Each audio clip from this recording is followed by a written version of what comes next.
Alors, qu'est-ce qui aurait pu se passer ici? Tu as vu l'état du plancher? Tout ça, il y avait du béton. Il y avait du béton.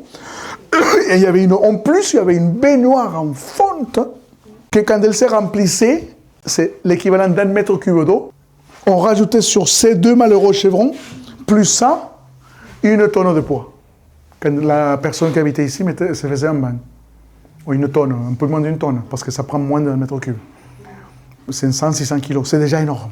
Ça dépasse ponctuellement, énormément la charge admise, déjà par le code de l'urbanisme, par le code d'une habitation, charge d'exploitation générale d'un plancher, et aussi par le plancher que nous voyons ici, l'existant.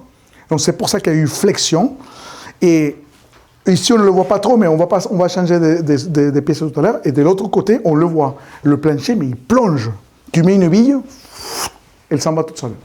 Donc, qu'est-ce qui aurait pu se passer s'ils avaient fait comme beaucoup, il n'y a pas de jugement de valeur là-dessus, mais comme beaucoup de maîtres d'ouvrage des clients qui ne se posent pas les bonnes questions là-dessus, ou que estiment que ce n'est pas une dépense justifiée, etc., de se payer ces bureaux d'études, et il faisait appel à un artisan qui sait travailler, mais qui n'a pas forcément ses connaissances de structure, de tenue, d'évolution, d'historique, de lecture de l'existant. Et il écoute le client, il faut démolir ça, tu me le refais en F, et il fait. Et qu'est-ce qu'il fait? Il passe tout.